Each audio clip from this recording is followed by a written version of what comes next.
Okay. So we can be going through some of the things we said before. Stop talking, no, Bactinata. Stop talking. You see, instead of wasting time, we can be going through some of the things we talked last time before, okay? While waiting for the other people. I wasn't there. Yes, let's use time to activate the platform. So there are what we call classroom norms. Classroom norms. They are not here. Classroom norms. We're not checking it. Not checking it. Lashmi, I'm pen paper, a book.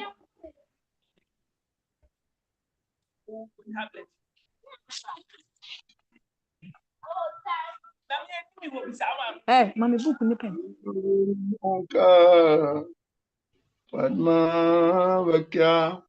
So the point is that first of all, we want to improve the quality of discipleship. We want to improve the quality of discipleship within ISKCON in order to promote the long-term well-being of Srila Prabhupada Society and its members. So to achieve this, we enable students to understand the long-standing principles of discipleship as presented in the teachings of Srila Prabhupada and the broader Gaudiya Vaishnava. Then also to apply these principles to form a spiritually healthy, constructive relationship with Gurus and senior Vaishnavas. And we expect devotees to act appropriately, within these relationships. And also to cooperatively serve the Supreme and its various representatives in order to perpetuate Srila Prabhupada's teachings and mission through both personal examples and instruction. So, in what ways could I improve as a disciple? We ask this question first. In what ways can I improve as a disciple? You can improve as a disciple first by chanting your rounds, 16 rounds. You can improve as a disciple by strictly following the principles. You can improve as a disciple by reading Srila Prabhupada books. You can improve as a disciple by associating with devotees. And you can improve as a disciple by strong determination to wanting to take a guru, to take a spiritual master. Then we say Srila Prabhupada is actually the preeminent. When we say preeminent guru, that means he's the guru of all the gurus. Both the current gurus, they are also disciples of Srila Prabhupada. Okay? We may have disciples, we may have gurus everywhere. Gurus, like in this Accra, in Ghana, we can have His Holiness BDD Maharaj. We have His Holiness Bhakti Chaudhry Maharaj. We have His Grace River Vanacharis. We have Kavichandra Maharaj. These are all gurus. But all these gurus are children of Srila Prabhupada. So if we look closely, all the gurus, the purpose of the gurus is to serve Srila Prabhupada. So they have one purpose, to serve and please Srila Prabhupada. So we should know that, and that we are all grand disciples of Srila Prabhupada. We are all taking instructions from Srila Prabhupada. And if we want to select a guru in this kind of environment, there are ways we need to go about it. We want to select. I say, if you want to select a group, there are ways you should go about it. There are right ways of selecting a guru. There are wrong ways of selecting a guru. So we are expected to follow the right ways to select a guru. Why do we want to select a guru? We want to select a guru so that we can become better disciples. I miss you. There was so much noise coming from Ata's end, so I muted you. by force. See, we are just trying not to waste the time, okay? We are trying not to waste the time. So let us say something to welcome ourselves. Dr. Pawudi Isaac, which temple are you from? Which temple are you associated with? Nkoko Temple. Ukoko Temple. Yes. Yes, very good. What of your friend, Paul? Where is Paul? Paul, I called him, but his line was not going through, so I don't know whether the place he is right now, there's no network. Because nowadays the network is pouring us in. Yeah, it's true. But what we expect is that students will attend all the classes. But today we are not going to blame anyone because we're not consistent with the timings. So today we are not going to blame anyone. And actually, we just don't want to waste the day. We want to respect those who manage to come. That's why we are trying to say something. But we just do something briefly and close for today so that we prepare for Monday because is it Monday? No, we prepare for Wednesday because the classes are Mondays and Fridays. You see, but we don't want to wait today. That's why we are trying to say something. So in this classroom, in this course, if we want to ask questions, first you have to raise your hand.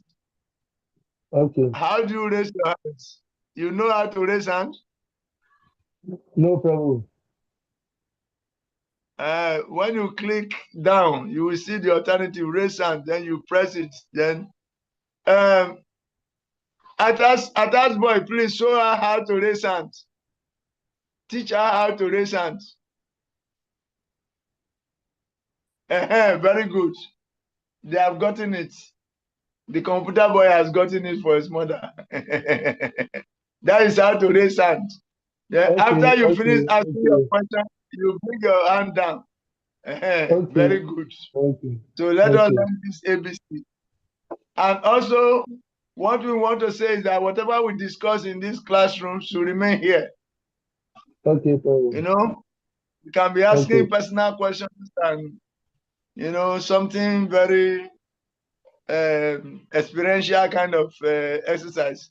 But we keep it here. We keep it confidential here, okay? Then again, in these classes, we are going to respect everybody's opinion, whether we agree with it or not. Everybody has his own way of looking at something. So if somebody give an answer that is contrary to your own, don't try to talk the person down.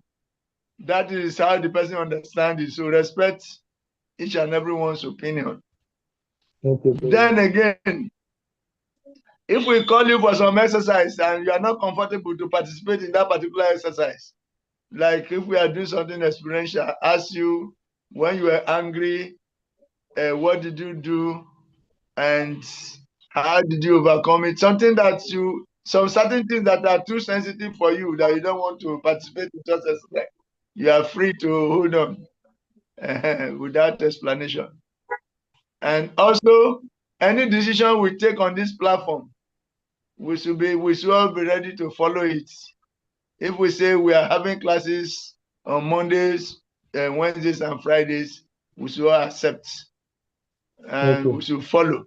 We should come on time as we have come today. Today only is so painful because just as we were about to start the class, they took the light here. And I'm using Wi-Fi, the whole type of Wi-Fi. So, and I don't have data in my phone. So I just have to hold on until they brought the light late. So that has distracted the students. Some came before, they gone and they are not back yet. So don't worry, everything will be okay, okay? So these are some of the classroom norms. Then we should also refrain from side talks, We should refrain from side talks when class is going on. Back to this, okay, you are welcome. Hare Krishna. Today we are starting late, so yes, Haribo. Hare Krishna. Today there was some power outage here. So that affected our starting time. And we say, let us not just waste, let us respect those few people that have come. So we try to introduce ourselves, and we are trying to repeat some of the classroom notes. So there will be no serious class today, okay? There will be no serious class today. No serious class today, but you can just be with us with audio. I see you are in the working place already. And from Wednesday onwards, we are going to go back to the normal timing. The normal timing is 6:30 Ghana time and 7:30 Nigerian time. So we are going to go back to the normal timing from Wednesday onwards, okay? That is it. From Wednesday onward, we go back to the normal timing. Okay, thank you. You can off your video. You can off your video as you may please. Yes. Not everyone I'm talking to Barton, it's okay. Barton, it's okay. Okay, thank you. So that is about that. That's a Mataji from Nigeria. We have about 11 students. So we are expecting that in our next class, we have a full class. Okay, then also when class is going on, you should put your phone on silence, okay? You put your phone on silent mode, so that if somebody calls you, after the class, you can call the person. But you don't answer phones or make phone calls while the class is going on. It's a distraction to you, yourself, and to others too. So let us avoid practices like that. Okay? Okay. Having said that, let us continue to talk few things. Now, we are in the material world here, and we want to go back to the spiritual world. This is our purpose. And the temple is like an embassy to the spiritual world. Okay? In an embassy, we have the ambassador. In this case, the temple is the embassy of the spiritual world, and the spiritual master is the ambassador. Okay? So just like if you want to go to America, first you go to the embassy, then they will ask you, do you have a valid passport? Do you have a valid passport? You want to go to America, do you have a valid passport? They will ask you that. So you should know that they will ask for that. So first you prepare. You get a valid passport before you go to the American embassy. Then they will ask you, do you have enough bank balance? Because they don't want people to go and be stranded there. So you must have certain minimum amount with you. Then you have to be ready for that first. Then what is your purpose of going to America? Why do you want to go to America? So you have to convince them why you are going to America. If it is valid for you to go there, if you say you are going to push drugs, they will not allow you. If you say you are going to do criminality, they will not allow you. You're either going as a student or as a visitor or as a tourist or for business or for some health issues. You have to present a very cogent reason. So the guru will ask you, he will ask you before you are going there, you want to go to the spiritual world, what is your motive? Why do you want to go to the spiritual world? Because there Krishna is master, everyone is servant. Are you aware of that? What is your motive? You want to go there to continue to serve Krishna, or you want to go there to loot, to go and steal the things that are in the spiritual world and come back into the material world with it? The guru will find out from you why you really want to go to the spiritual world. Are you really fed up with this material world of birth and death? If you say yes, oh, I'm tired of staying in this material world of birth and death, I want to go to a place where there will be no old age, no disease, no death, and I want to be in a place where there is no scarcity, no bottling of milk, no can, no tins, canned tomato, no things like that are not in the spiritual world. So you have to find out. Whether you are actually serious about going to the spiritual world. Then First, again, also we ask, do you know how they behave in the spiritual world? Because in the spiritual world, there is no meat eating, there's no fish, no gambling, no intoxication, no illicit sex.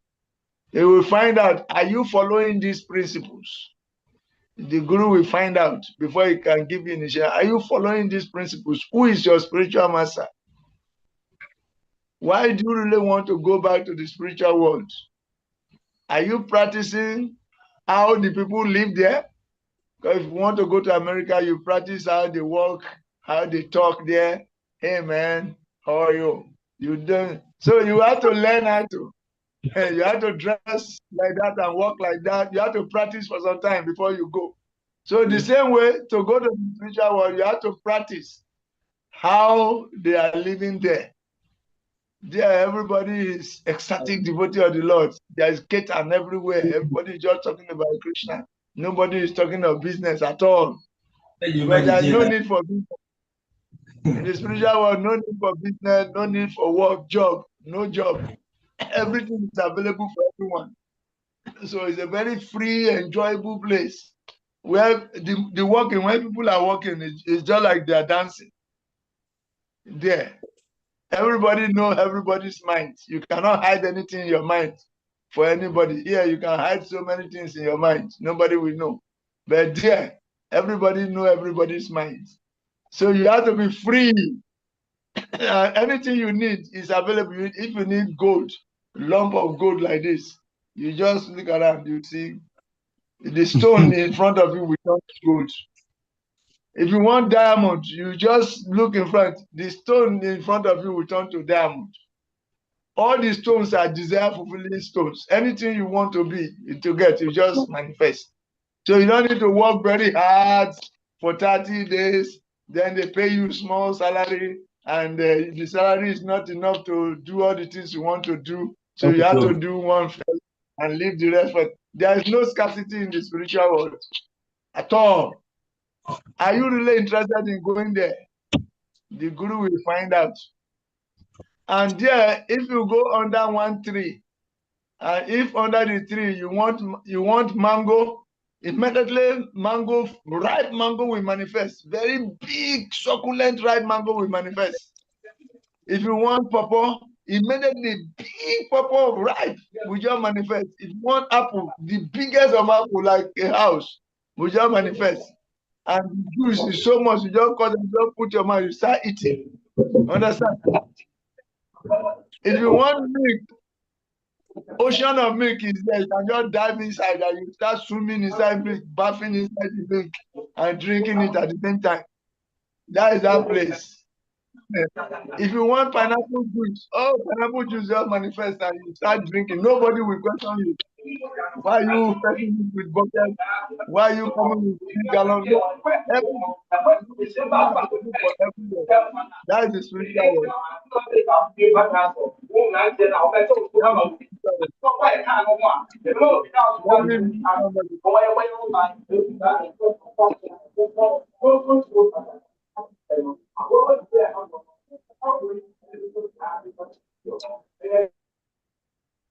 Five cities.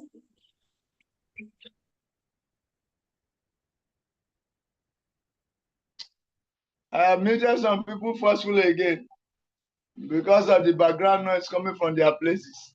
So when you want to talk, you unmute, then you talk, then you mute again.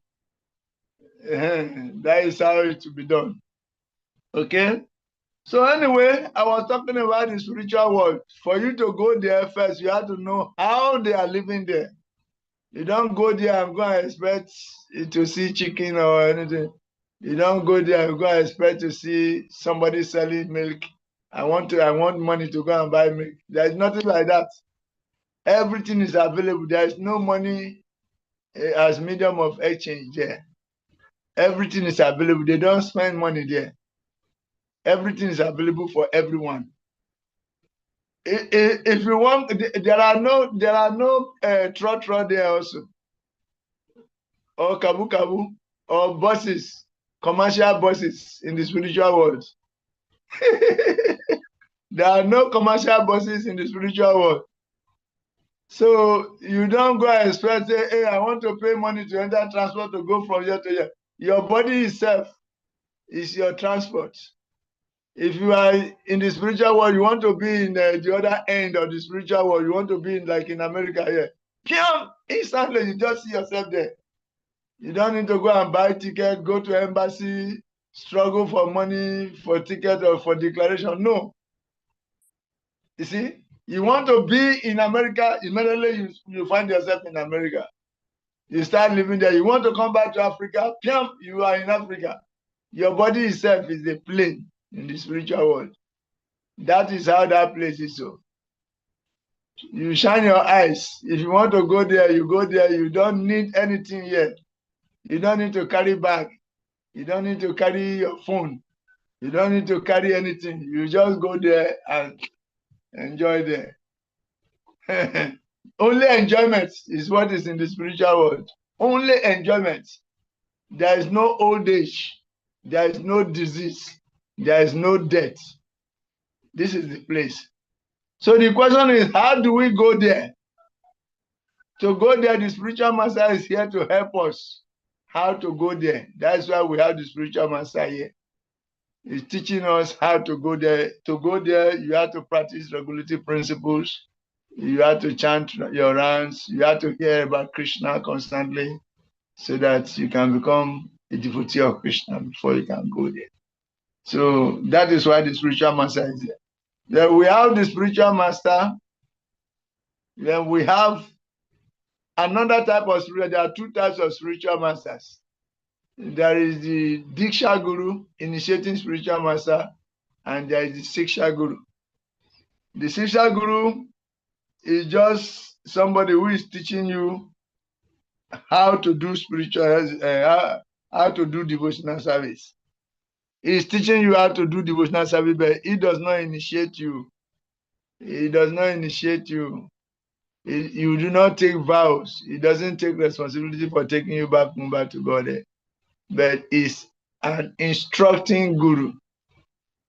A guru is said to be Siksha Guru when he's an instructing guru. Anybody who teach you how to do devotional service, who teach you deity worship, is your Siksha Guru. Anybody who teach you how to cook Prashadam is a Siksha Guru. Anybody who is teaching you ISKCON disciple course is a Siksha Guru. Anybody who first gave you book on Sankirtan, the first person that gave you the proper book is a Siksha Guru. So in this way, there can be many Siksha Gurus in all the departments. There are Siksha Gurus in all the departments of service. But there is only one Diksha Guru. The Diksha Guru is the one that will give you spiritual name and initiate you, introduce you officially into the Vaishnava family. Okay? So that is it. So first of all, before we go to Goloka, we must first learn how to be a citizen in Goloka. Take that point home. Before you can go to the kingdom of God, you should learn how to live there. So you start practicing here before you go, so that when you go, you don't become a stranger. Understand? Do you understand? You go there, start looking for money. No. You go there, start looking for car, how to buy car. No. Those things are not necessary. You have to learn how to live there. You live there by serving Krishna. That's all. So these are some of the things they will teach you. All the 9 processes of devotional service that we are teaching you, they are the things you are going to do there. And there you are not going to dress with trousers and shirts. It's just dhoti and kota. The dressing doesn't matter even. You see, you got any dress you want to put on, you see you are already fully dressed. It's a mystical place. Bhaktinata is a very mystical place.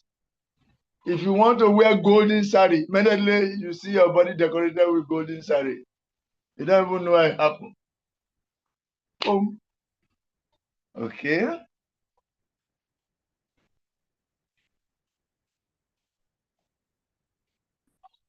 So that is it. Then secondly, what we need to know again is that to go there, we need the blessing of the spiritual master, but we also have to make personal endeavor. To go to the spiritual world, we have to make personal endeavor. We have to endeavor to chant, endeavor to follow principles, endeavor to do devotional service. So personal endeavor is needed, then the guru blessing is needed. Okay? In other words, the process of going to the Krishna consciousness or God consciousness is a process. And the initiation is part of the process. Initiation ceremony is part of the process. It is not the end itself. Initiation is part of the process. You see? It is just part of the process of going back to God. You take initiation, that is the beginning. That means you are ready to accept the discipline under the direction of your Diksha Guru. Okay? So again, the next point I want to make before we move to a closure is that Diksha Gurus are the ones who officially connect you to the family. Diksha Gurus are those who officially connect you to the Vaishnava family. The Vaishnava family is a universal family. It's one big family. One big family. You need to get introduced into the family. You need to get officially connected to this big family. In other words, if you are a devotee and you have not taken initiation, then you are just like the friend of devotees. You are not yet, you have not really begun. If you see yourself as a devotee, you are following years and you have not taken initiation, you are just a friend of a devotee or the devotees. Okay? You are a friend of the devotees. You are not yet a devotee. So officially, you are not known as a devotee yet. But the time of initiation is your official introduction to the Vaishnava family. Official introduction to the universal Vaishnava family. And the person introducing you is your spiritual master, is the guru. So everybody needs to be officially introduced to the Vaishnava family. It's a family that is already existing, okay? And in that family, you have uncles, you have great uncles, you have nephews, you have all kinds of people in that big family, global family, mystical family. So it is the guru. Your guru is the one that will officially introduce you to the family. If you only know your guru and you don't respect the other people that you meet in the family, you will not make progress in your spiritual life. So just as you will give respect to the guru, you have to give respect to all other uncles you meet there, the guru's god brothers, even his own masters, you will meet all of them there. So you have to respect all the Vaishnavas. So you have to be humble. That's why humility is the watchword of a devotee. Humility is the watchword of a devotee. There is no tolerance, zero tolerance for pride. You cannot go there and be proud of anything. You have to be humble. See yourself as nothing. You are in the midst of big people. Are you aware that in that family, Lord Brahma is there? The four-headed Lord Brahma is your god brother. Is part of the Vaishnava family. Lord Brahma. Are you aware that Narada Muni is also part of that family? You are going to join. The guru, where guru will introduce you to, Narada Muni is one of the family members. He's a Devarisi. He's a sage among the demigods, not among earthlings. So Is the sage among the demigods. And it travels everywhere and just be appearing in places as is needed to click energy and move ahead, to click another energy, just moving around, clicking energies interuniversally is your God brother. Have you heard of Yamaraj before? Yamaraj. Have you heard of Yamaraj before? No problem. Oh, yes. Have you heard of Yamaraj before? No problem. Eh? Hey, No Yamaraj problem. is the universal minister of justice. Oh, Is the okay. universal minister of justice. Yes, is the high court judge. Universal high court judge is Yamaraj. So everyone that leaves the body will appear in the court of Yamaraj. And Yamaraj, he has record of all the activities you have done in all the lifetimes. Yes, they have metaphysical videos, understand? They have universal metaphysical videos, whereby all your activities from birth to death are recorded. They are recorded. And they'll be played before you. When your subtle body goes there, these universal records will be played before you. By the time it gets to the end, you yourself, you know where you belong. Because the aggregate of your activities will now summarize, it encapsulate everything and show it to you that this is where you belong. So no partiality, no lawyer. Yes, the record is there, the video will be played, and you'll be given what you deserve only. So that Yamaraj who is in charge, who is that supreme universal judge, is a devotee, is your God brother. So this is a big family. This is the family you are joining. This is the family you are joining. You see? So who are you there? If you are to be honest, who are you? Even among earthlings, we are nothing. Then now we are among universal beings, demigods. The priests among the demigods are part of this movement. Lord Shiva is a member of this family. Lord Shiva, Lord Brahma, Narada Muni, Yamaraj, Prahlad Maharaj, Bali Maharaj. These are saintly kings, universal saintly kings. They are members of this universal family you are joining now. So it is your guru who will introduce you into this family. So you have to be very loyal to your guru. That's why you are not ready to take discipline under a spiritual master. Then don't take a spiritual master.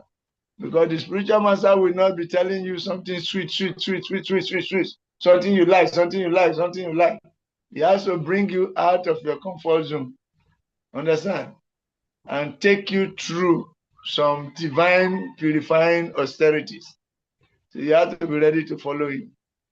So he will give you instructions that will look like poison at the beginning, but they are like nectar in the end. You see? So it is very important that we all have a spiritual master. And actually, when it is time for you to face Yamaraj, Universal Minister of Justice, at the time of death, your spiritual master will be there. Your spiritual master will be there and say, Yamaraj, this is my disciple. Yamaraj, you know him, he's my disciple, he's your God brother. Hey, come here, come here. Don't join that queue. He will bring you out of the queue. Unlimited queue, you can imagine. People are dying. You know how many people that die in Ghana every day? You know how many people that die in Nigeria? All the countries in the world that you know on earth here, people are dying. And there are many other worlds, and people are dying every day. All of them appear before Yamaraj. Your spiritual master will be there to pick you out. He will call you by your name, your spiritual name. He will not call you material name. He will not call you Isaac. He will not call you Atta. He has to call you a spiritual name, your spiritual name that shows that you are a Vaishnava. Guru, they will just call your name. They say, Yamara, do you know this? This is my disciple. That disciple I told you about the other day. They will be conversing. Your spiritual master will be in the high seat, conversing with Yamaraj. Say, bring him here, bring him here. Yamaraj say, bring him here. They separate you from those people in the queue. That is when you begin to know what you belong to. So if you are a devotee, you should count yourself very fortunate. It is an opportunity given to us for us to associate with great souls so that we can become purified and go back home. They will guide us. They will give us the association. They will direct us, say, don't do this, don't do that. Don't pass that road. The spiritual man said, don't pass that road, because that road, you don't know. There is a valley there. There is a demon living in that valley. This demon is the demon of envy. Envy is living in that valley. So before you get there, there is another path on the right. Follow that path. Don't go beyond that joint, because that demon envy, anybody that passes there, it will just ambush the person. On that road, envy is a gorilla warlord. So if you are passing, you are just going, unknown to you, envy just dive you. Demon envy will dive you and somersault with you. So the guru knows that envy is residing there. That's the abode of envy. So he will tell you, before you get there, he said, divert to the right. Dynamically, the guru will tell you, divert to the right. And you don't need to argue. Just be ready to follow the discipline provided by the spiritual master. So it is very important that we all have spiritual masters. Okay? Okay? Good. Otherwise, different. Envy is just one of the demons. Greed is another demon. Greed is a false sense of possessiveness, fault finding, anger, envy, lust, illusion. These big universal giants are there to keep everybody in this material world. But now you are trying to escape from the material world, and the guru is taking you on that escape tour. So if you just ignore the instructions of your guru, you fall into the hand of this demon, because they are following you very closely, monitoring you, not only physically, but metaphysically, how you think, what you think about.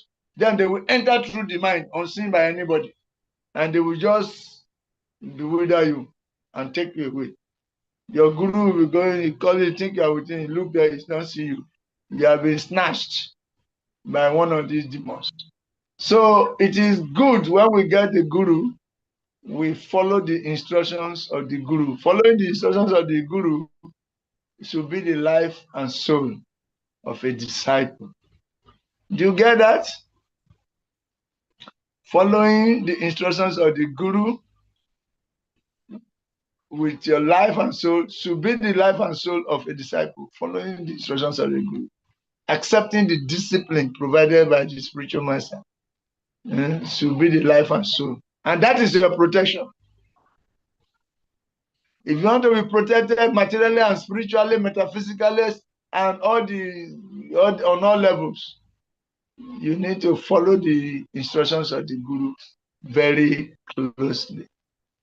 So we are just introducing you to the course, but you can see, you can have a glimpse of the importance of this course. It is very, very important. Spiritual life is not cheap, but it is cheap for those who are willing to follow the guidance and directions and discipline provided by the spiritual master. So it is important we have spiritual masters who will guide us, who will protect us, and who will take us back home, back to God of God. When you get there, the enjoyment you will enter, it is 300 million much. The enjoyment that I went to is 3 million much. Imagine you are in a place where there is no old age, no disease, no debt. So it's not a small journey. Here in Ghana, there was a time that there was a story of a Akomfo Anoche, he went to bring the medicine for death, medicine to conquer death. And he gave some instructions down here. They should not open the room, the particular room he entered. Don't open the room. If you open the room, you destroy everything. So he went to bring the medicine for death in Ghana here. He went far, and they were waiting the 7th day where you were supposed to return. They couldn't wait again. One of his brothers who wanted position so much, he went to open the room, and immediately Akomfo Anoche could not come back again. So death is very, very mystical. It can snatch you, even against your determination not to die. See, that's why it is imperceptible. Death is the senior brother of time. Time itself is imperceptible. Do you see time? But time, even old age is the daughter of time. Do you see old age physically with your physical eyes? Have you ever seen old age? Even a nurse has not seen old age personified.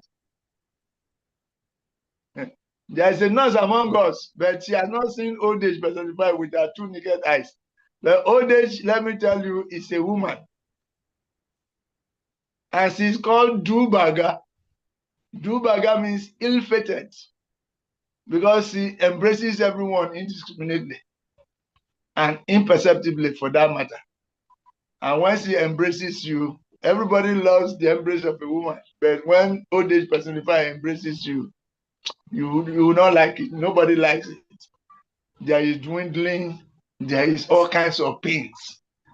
Headache, neck ache, back ache, all kinds of aches that you can think of. They accompany the end of old age. So these are imperceptible and very, very formidable, indefatigable, uncomfortable, and completely non-partial. Oh, but in that is to mute. It's to mute, otherwise you're giving me work to do. Click that thing that look like microphone on your page. Click on it so that it will turn red. What's a microphone be? Something that look like mic. You touch it like this, then it will turn red. Good. That is how to mute yourself. So by the mercy of your son now, you have been able to mute yourself. So we are saying that old age is inconceivable. It is indiscriminate. Old age is invisible. Old age is uncompromising. Old age is non-partial.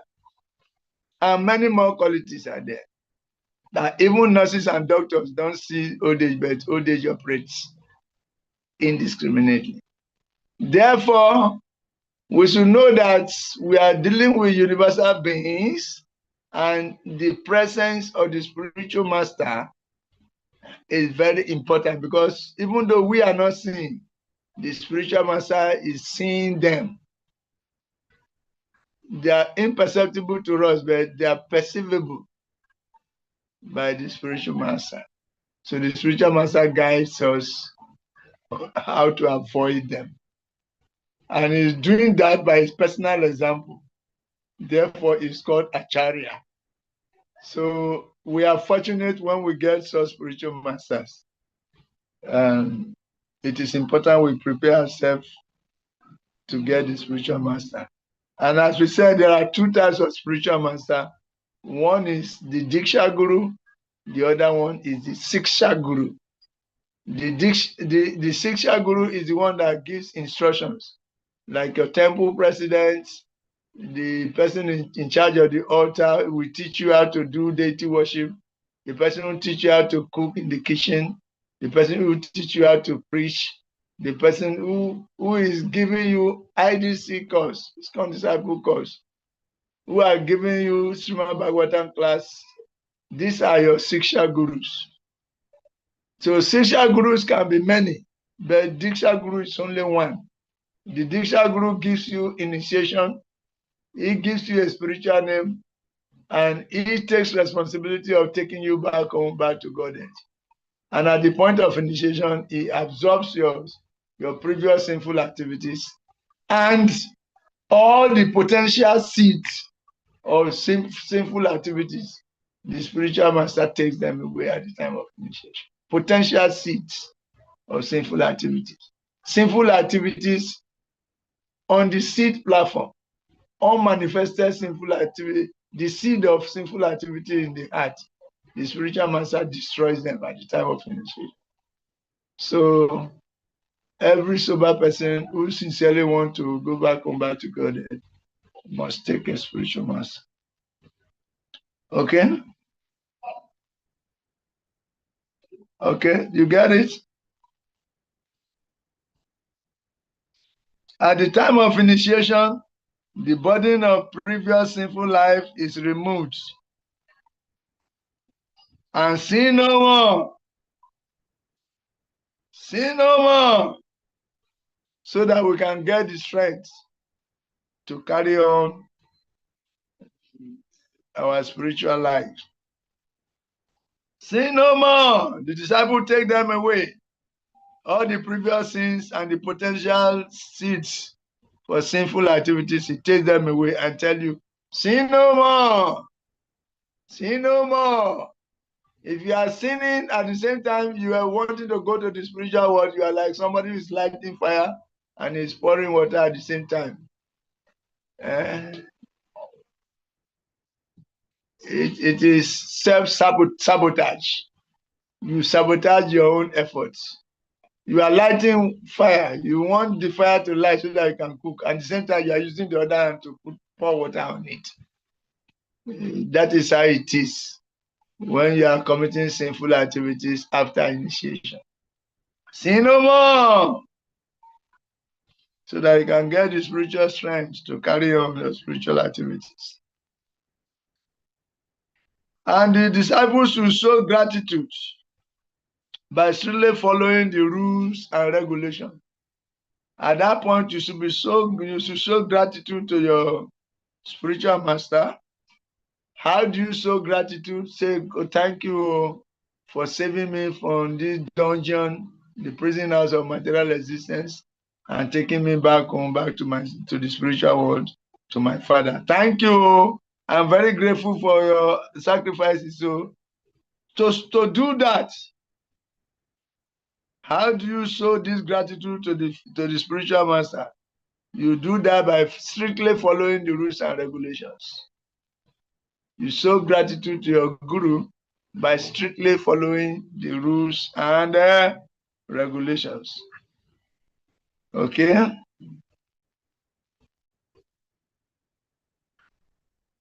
So we ask you a question. Who becomes our Siksha gurus and how do we get them? We are talking about Diksha Guru now, the one that takes responsibility for taking you back home, back to God. But the Siksha Gurus are the ones guiding you on daily basis. So they are working in harmony with the Diksha Guru also. The Siksha Guru works in harmony with the Diksha Guru. And both of them work in harmony with Srila Prabhupada. So it's a team. It's a team of Diksha Gurus and Siksha Gurus. The Siksha Gurus help the Diksha Guru in supporting, training his disciples. So it's a team, they work in harmony. They don't give contradictory instruction. Once you see a Siksha Guru instructing you to break principles, you know that is not on track. A Siksha Guru can never tell you to break principles. A bona fide Siksha Guru will always tell you to follow the principles. And that is what your Diksha Guru wants. So if you follow the principle, you get maximum benefit. So the Siksha Guru helps you. He guides you on how to follow the principles. Then, who becomes a Siksha Guru and how do we get them? You can get this Siksha Guru. Your senior devotees are Siksha Gurus. Those who take the pain to train us, those who are taking the pains to train us, they are our Siksha Gurus. Temple authorities, our Siksha Gurus. Departmental heads, our Siksha Gurus. Our Diksha Guru himself is also our Siksha Guru. He's both Diksha and Siksha. He's the main Siksha actually. That is why those other Sikshas must align with his instructions. They must work in resonance with the instruction of the Diksha Guru. And other gurus who are not your own gurus, they are also your Siksha Guru. And Srila Prabhupada himself is our preeminent Siksha Guru.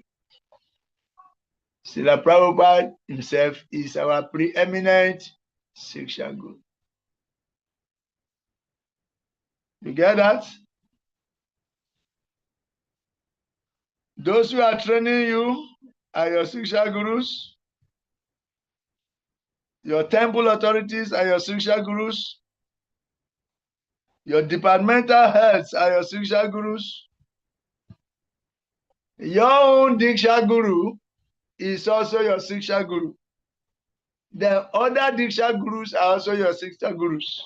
So you take instruction, just like uncle, just like you obey your father. Your uncle tell you to do something good, you have to obey him also. Unless he's telling you to do something against your father. That is the only time you will disobey him. But if he does that, it's not bona fide Siksha Guru. It's not bona fide uncle. A bona fide uncle will always tell you to work in harmony with your father, not to do something. Then Srila Prabhupada himself is our preeminent. Preeminent means all the other gurus, including the Dikshas and the Siksha Gurus, are carrying out the instructions of Srila Prabhupada. It's Srila Prabhupada who has founded this movement. And he has brought all of us, and the structural framework is given by Srila Prabhupada. The purposes of ISKCON are given by Srila Prabhupada. And all the establishment to platform for us to do devotional service are given by Srila Prabhupada. The temple is given by Srila Prabhupada, and all the services therein are given by Srila Prabhupada to accommodate us, to accommodate our variegated services, so that from wherever we are connecting, we can be gradually purified and become staunch, pure devotee of the Lord, who will be qualified to go back home, back to Godhead. Srila Prabhupada ki jai.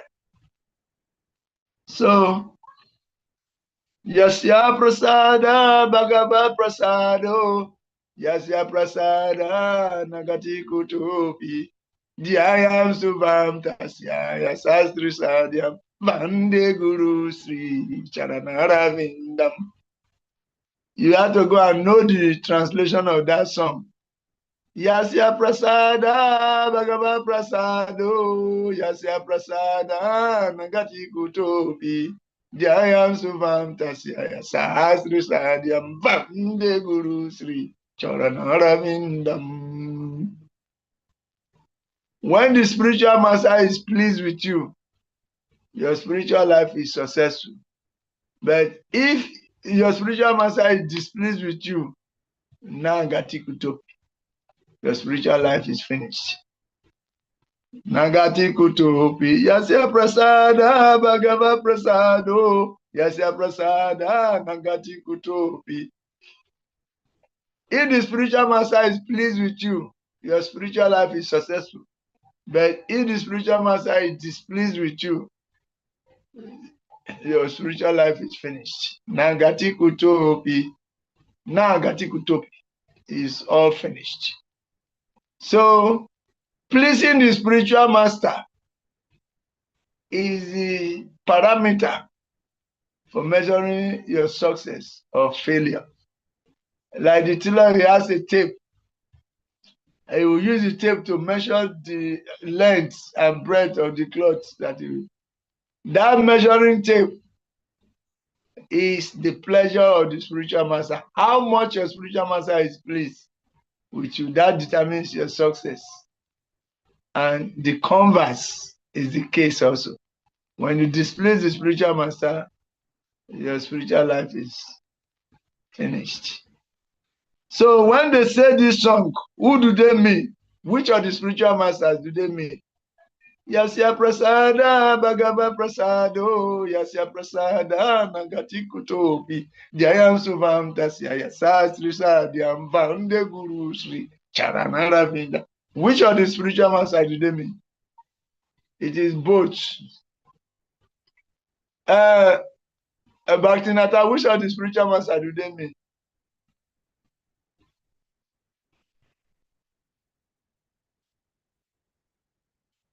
Unmute first. You are muted, so we are not hearing you. Unmute. Probably the question again. The question is that say if you please the spiritual master, your spiritual life is successful. But if you displease the spiritual master, your spiritual life is finished. Which of the spiritual masters are we referring to?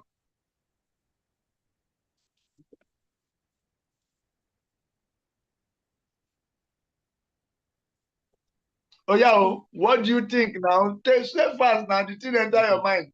That you are trying to weigh it, whether it will be right or wrong. Just say it out. Diksha Guru. Okay, Diksha Guru. Prabhu Diksha Okay, it's Guru.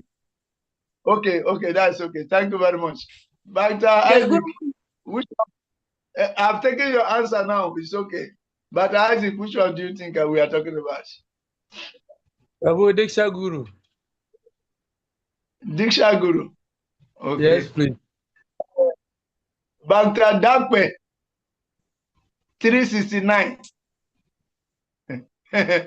Which of the Diksha Guru are we talking about? You unmute and say something if you are there.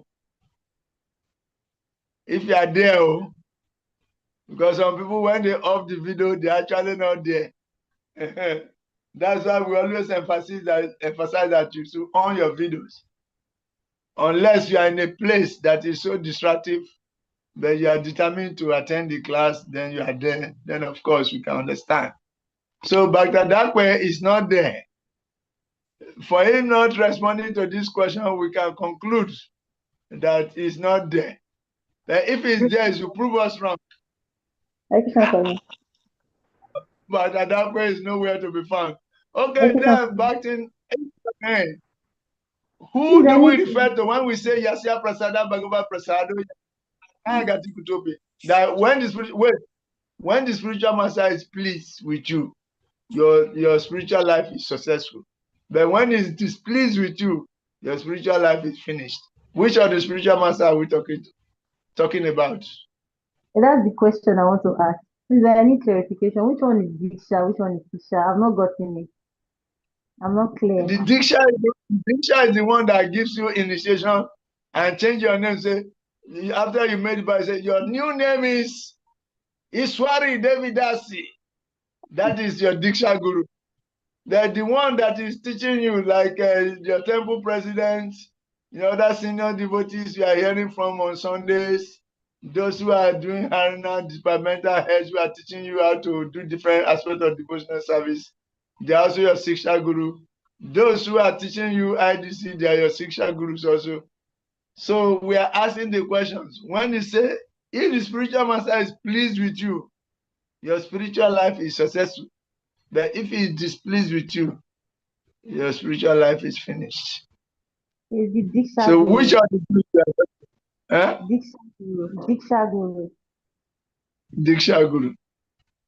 Okay, all of you say Diksha Guru. All of you say Diksha Guru, but actually it's both. Both the Diksha and the Siksha.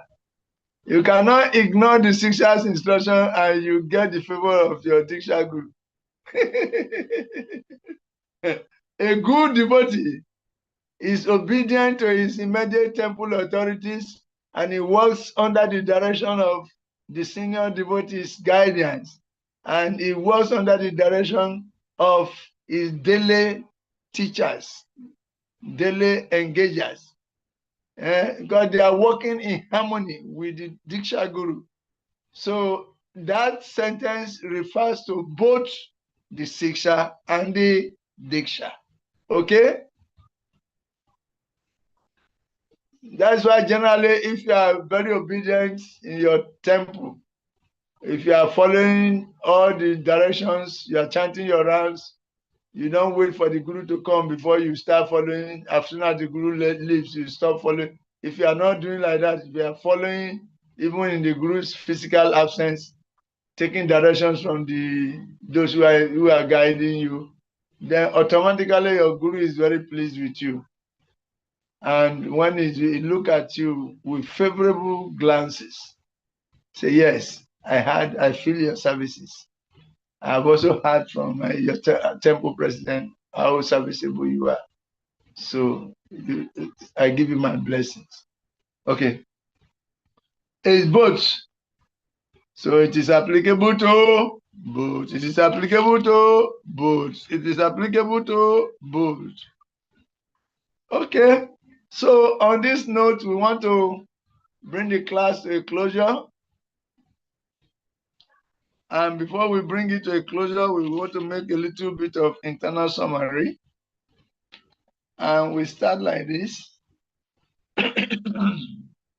We remind us devotees about, or we remind us students about some of the classroom norms. That was our first class.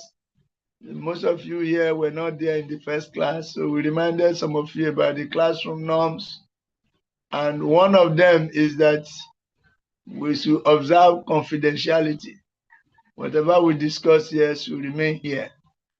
And 2, we should refrain from making calls during class. And 3, we should value each and everyone's contribution, even if we do not agree with it. And 4, we say we should be ready to take responsibility for our success or failure, and that any decision taken should be binding. If we take a decision that, okay, we are going to be in class by 6:30, we should all follow it. Few of that. Then we went ahead to give example of the temple as an embassy. And we went further to analyze, using America, that if you want to go to America, there are some requirements. So similarly, if you want to go to the spiritual world, you need to go to the embassy. One who wants to go to America, which is in the material world, you go to the American embassy. But if you want to go to the spiritual world world's embassy is the temple. And in the temple, the ambassador is the spiritual master. The ambassador is the spiritual master. And the spiritual master, therefore, is the visa sanctioning officer there. And he will check for 3 things. Whether we are following the rules and regulations, boom.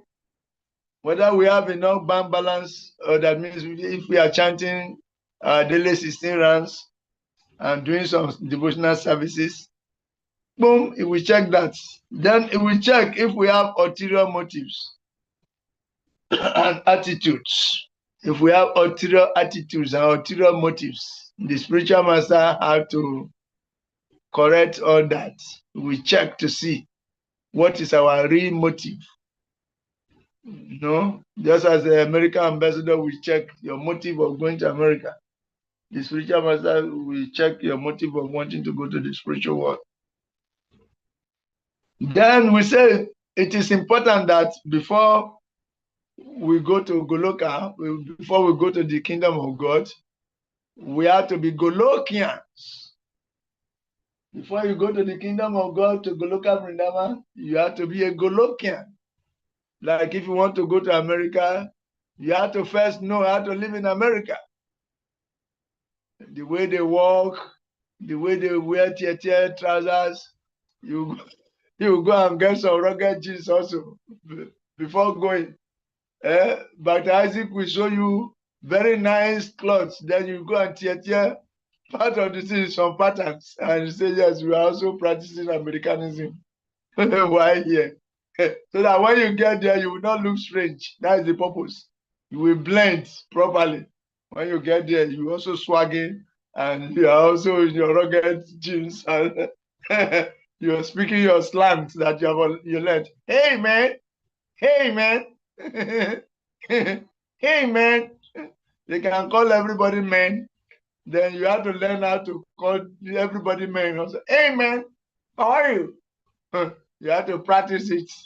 See everything inside your mouth. So that's how to become a Golokian. To go to the spiritual, we have to first practice how to live there. Because the activities there are all transcendental activities.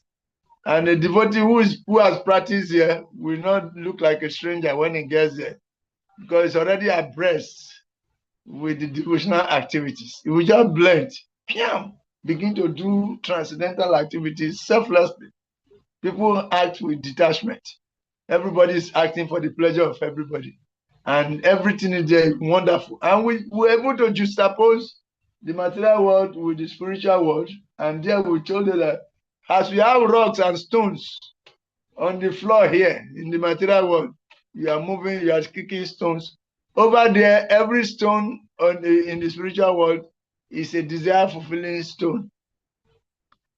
Any stone there can turn to gold, can turn to diamond as you desire. So there is no scarcity there. Everything is elaborately unlimited. And birth, old age, disease, and death are conspicuous by their absence there. There is no birth, there is no old age, there is no disease, there is no death.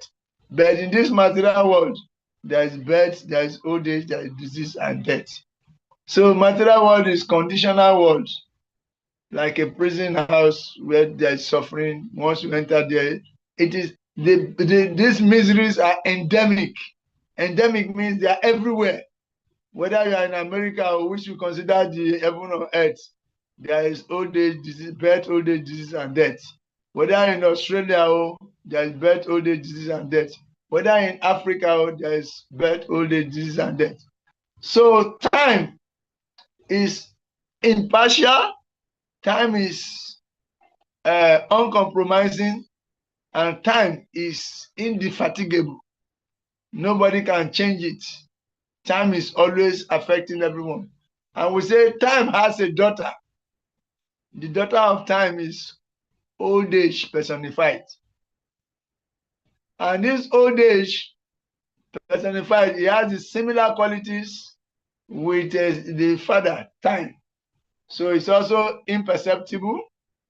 It's working on you, it's working you, but imperceptible. Imagine you have an enemy that you are not seeing the enemy, but the enemy is seeing you. He can whip you specifically. He say, I want to smash his head. He can just come and smash your head. You will not dodge because you are not seeing. Enemy that you are not seeing with your physical eyes is very, very dangerous, Prabhu. Enemies that you are not seeing with your own spiritual physical eyes is very, very dangerous. Because it can come and strike you specifically. It can come close and say, I will just break his forehead. It will come and just smash your forehead. Because you are not seeing him. It will precisely smash the forehead. Old age is imperceptible. Time is imperceptible. You see? So these are the enemies on the way. And you have to, there are miseries for everyone who has taken a physical body. But in the spiritual world, there are no physical bodies. All the bodies are spiritual. There is no old age, there is no disease, there is no death. That is the place we are trying to go. We are trying to go from the prison to the free world. This material world is a prison house, guarded in the four directions by birth, old age, disease, and death. No one has ever escaped it. No one who has taken birth here will escape it. Okay? So we said that, we made that juxtaposition, because this juxtaposition is in obedience to the law of contrast. According to the law of contrast, when things of opposite nature are placed side by side, their differences become more glaring. This is the law of contrast. So we are teaching about the spiritual world. We have to put it side by side with the material world so that you can see the glaring difference, and so that you can be motivated to go to that place. Okay. We say the life of a devotee is expected to be as good with the guru as much as it should be with Krishna. The life of a devotee, you have to learn and practice how to please Krishna while you are here under the guidance of the guru. So just as you want to please Krishna, so the same way you have to work to please the spiritual master, because the spiritual master is a representative of Krishna. Then we say Guru blessing is good, but it is not enough. Guru's blessing is one side of the coin. The other side of the coin is your personal endeavor. On one hand, Guru is giving you his blessings to become a pure devotee, guiding you. On the other hand, you should endeavor. That's why you have to, while avoiding the negative activities, you should be absorbed in the positive activities. Chanting your rounds, doing some devotional services, reading Srimad Bhagavatam, attending classes, preaching about Krishna, all these positive devotional activities. You should engage yourself in them. So personal endeavor plus Guru mercy will make you a successful devotee. Then Krishna consciousness is a process, and initiation ceremony is just part of that process. So you must take initiation in order to become officially connected to the global Vaishnava family. Then, of course, we talk about some of the things that the Diksha Guru do and some of the things that the Siksha Guru do. And we say at the time of initiation, the Guru absorbs the sinful reactions of the disciple, and at the same time, the Guru destroys the potential seeds or sins in the heart of the disciple. So the Guru is very important. But when you take initiation, you say, go, sin no more. I absorbed your previous sinful activities, but sin no more. Because if you sin no more, that is when you will get the strength, the spiritual strength, to carry out the order of the spiritual master. Okay, then the disciples will show gratitude by following strictly the rules and regulations. If you appreciate what the Guru is going to do for you, or is doing for you, or will do for you, then you should show that gratitude by your action, determined actions. And in this case, it is the determination to follow the rules and regulations. As you can only get one Diksha Guru, but you can get unlimited Siksha Gurus. Who becomes our Siksha Guru, and how do we get them? You say some senior devotees can become our Siksha Gurus. Those taking pains to train us are our Siksha Gurus.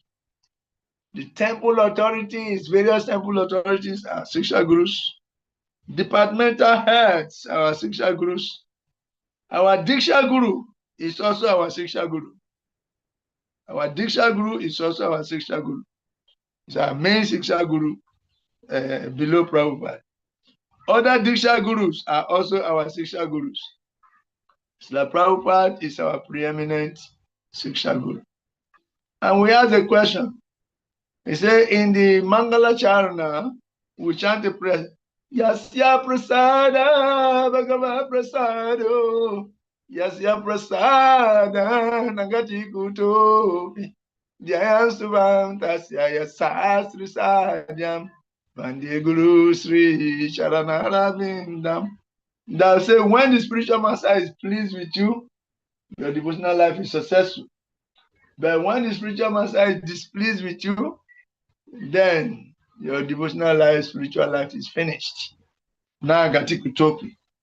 So we say, therefore, in principle, the pleasure of the spiritual master is the parameter for measuring our success or failure.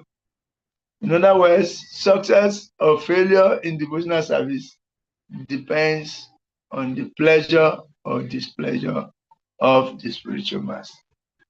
And when we say when we say this yes, Prasada, Bhagavad Prasado, we say, who does it apply to? And most of you say it's the Diksha Guru. But I drew your attention that it's not only the Diksha Guru, because it's both. That sentence, that statement, that stanza in our Samsara is applicable. It refers to both the Diksha Guru and the Siksha Guru. Why? Because they are both working in harmony, in alignment.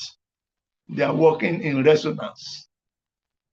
And there's no contradiction in the direction of their actions. Equifinality, all for the pleasure of Srila Prabhupada. Therefore, it is applicable to both. And on this note, we bring this class to a closure. Well, thank you very much. Are there some questions or commentaries on these points before we close? Hare Krishna. We have only 2 students left. Yay!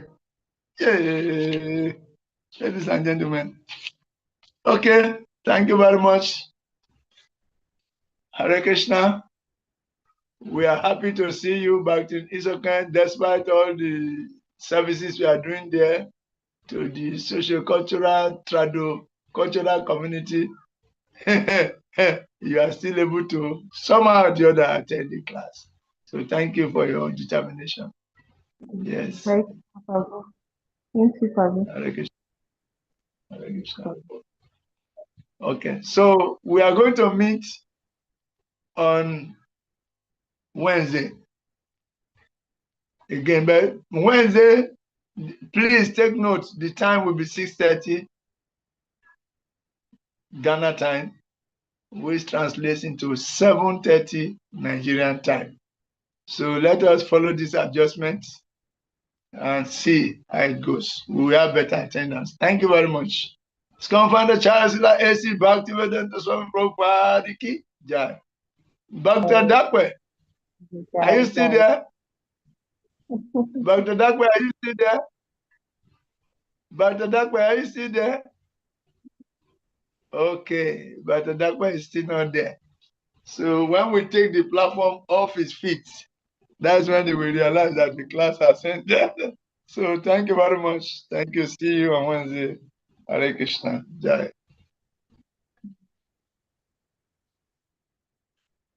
Oh, at last, Bhakta Dakwe has appeared. Oh, I now know that you are the one. So if you want to talk, you have to unmute. There's something like microphone. Touch your screen. You will see something like microphone in red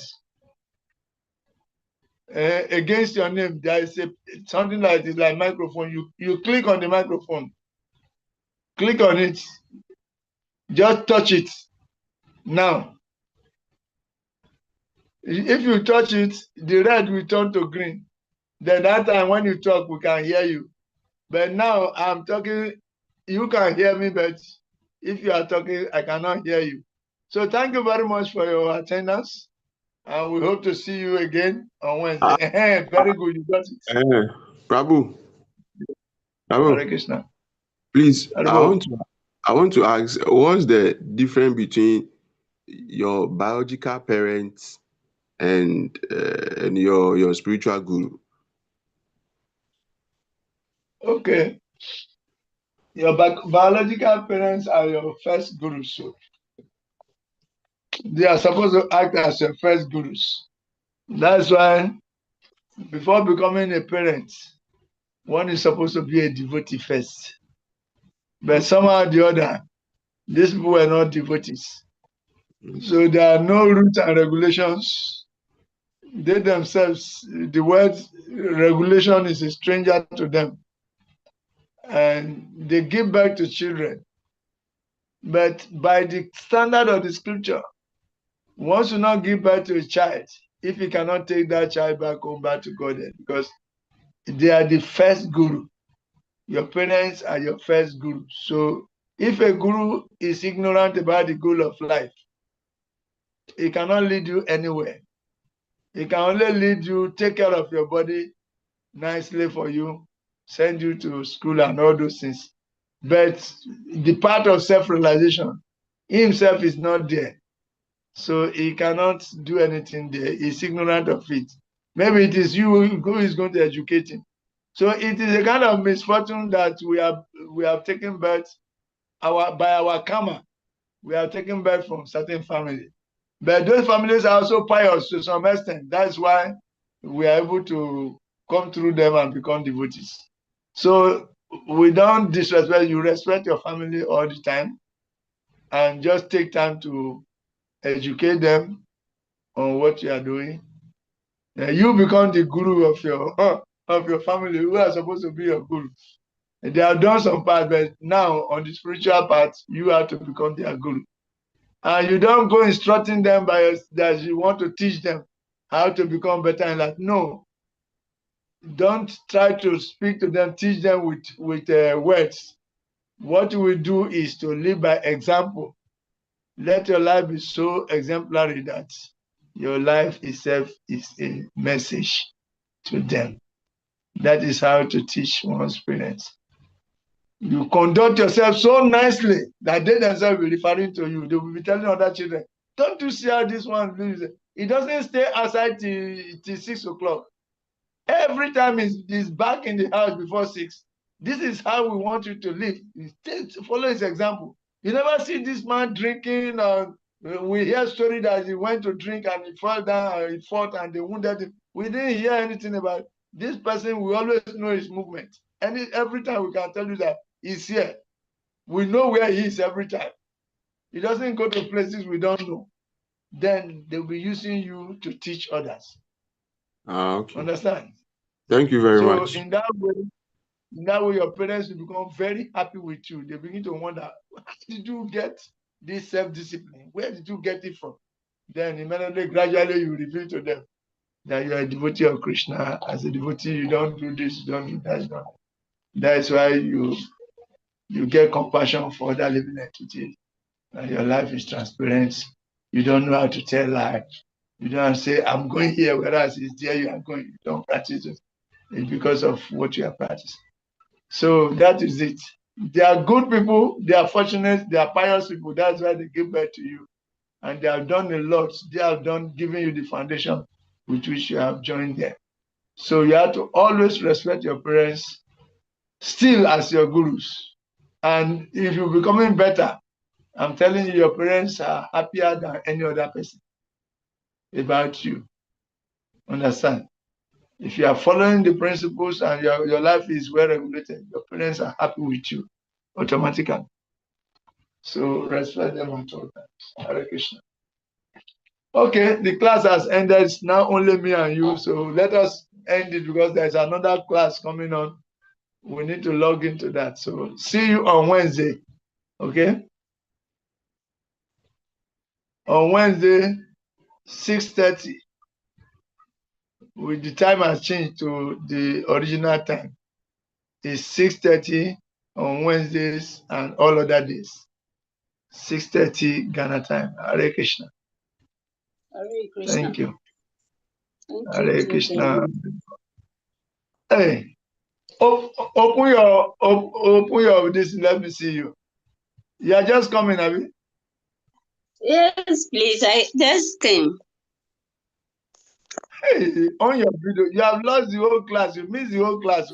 We have ended. Do you know what? It's not your fault.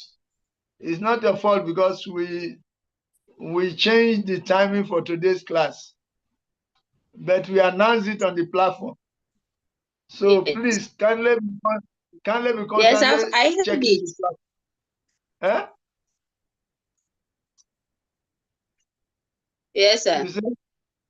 So what you are going to do is that you will go on YouTube, okay? Okay. When you go, you The should go to network is YouTube. breaking. Eh? Okay. Yes, sir. Go to YouTube and click ISKCON Disciple Course. Okay. ISKCON Disciple Course. Like this, our BAC, Bhaktivedanta Academy for Culture and Education. You go and search there on Okay. YouTube, Bhaktivedanta Okay. Academy for Culture and Education. Yes, Then sir. you say ISKCON Disciple Course 2026. Then you Okay. will see the lecture. You should listen Yes, to sir. it and make notes. You should listen to it and make notes, okay? Yes, sir. Thank you, Prabhu. But the notes, you're going to submit it to me on WhatsApp. At least make up to 12 points. All right, sir. Okay. I will. So, Hare Krishna. So next class will be 6:30, okay? Yes, On sir. Wednesday. Thank you very much. Krishna bless you. You come at the end of the class when we have everybody has left. At the tail end, crown. You are the king of latecomers. The king of latecomers or the I queen will of change. latecomers. Okay, so next one is to come on time promptly, okay? Because you miss a lot of things, so you go and listen to the class and make your notes and submit, Thank you okay? for your time, sir. Hare Krishna, Hare Bo. All right, sir. Thank you, sir. Bye. Thank you for